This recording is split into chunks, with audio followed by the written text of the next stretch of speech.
Often when something gains a certain degree of popularity, you get a huge split of opinions on it. To some, it's the most perfect thing to ever grace us with its divine presence, and to others, it's an infernal waste of time. Not surprisingly, these differing views generally tend to lead to some rather nasty flame wars, which if possible, you should avoid, unless you enjoy getting pissed off or pissing other people off, which of course are both perfectly legitimate possibilities. Wouldn't want to discriminate against masochists or trolls, now would we?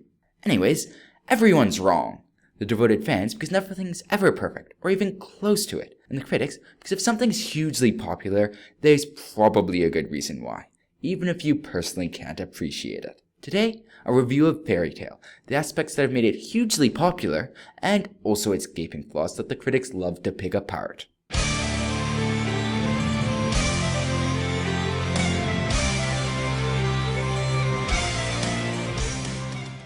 Fairy Tail is set in the magical kingdom of Fjord, where there are dragons, demons, magicians, monsters. Oh, and a lot of talking flying cats called Exceed.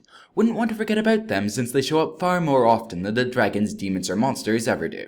Anyways, the magicians of this world have formed a series of guilds and our protagonists belong to the most unruly one. Fairy Tail. The story follows the Fairy Tail Magi as they run about destroying stuff and foiling the schemes of various evil baddies. I'd love to give you a better plot summary, but there really isn't one. There's no real driving goal like, I must save the world, or the world will be mine. Instead, there's a series of story arcs which, though connected, each have their own plot line. There's been hints that there's one great big overarching plot, but at this point that has yet to be revealed. Essentially, just expect a lot of fights, with a healthy dose of comedy, and a bit of romance on the side.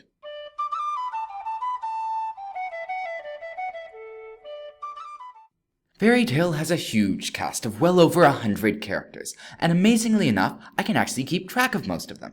Given that there's a number of series I'm currently reading where I can't even remember the name of the main character, this is a great testament to how memorable Fairy Tail's cast is. The four most important characters are Lucy, the voice of sanity and our narrator, Natsu, the plot-armored god power character, Gray, the guy who invented man service long before free was popular, and Erza, an S-rank wizard who keeps the rest of the group in line. Just looking at this group, you'd probably make an assumption like this.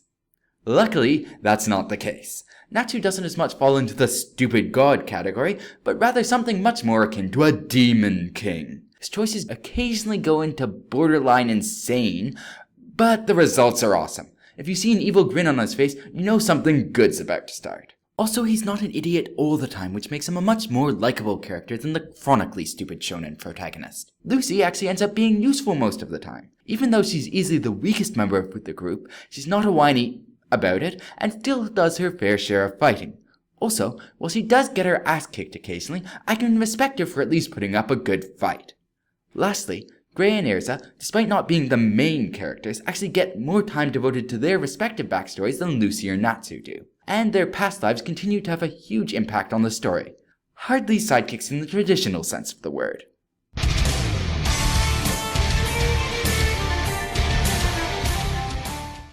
Some stories try really hard to make you think, while others will pluck at your emotion, and still others will try and make you a better person. Fairy Tail forgets about all that tripe and just tries to have fun. It's easy to sit down, turn off your mind, and start reading this series. The story is well paced, interesting, and it never takes itself too seriously, which allows it to be consistently funny. While the plot isn't a great masterpiece, it's well planned out. Elements that appear earlier in the story are woven in later, and everything consistently moves forward, even if the endpoint is far from clear. The artwork and character design for Fairy Tail is also remarkably well done. Not many mangaka can take a character wearing pink hair and a scarf and make them look badass. Props to Mashima for that.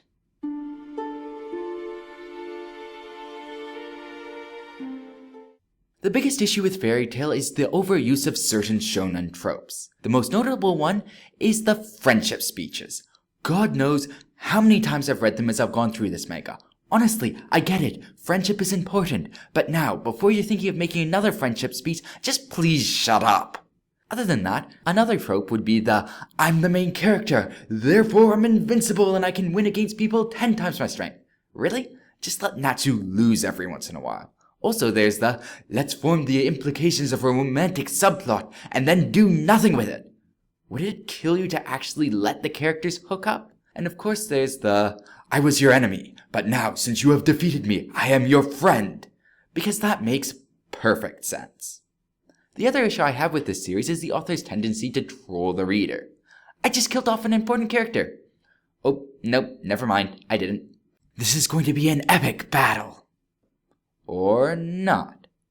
That type of thing.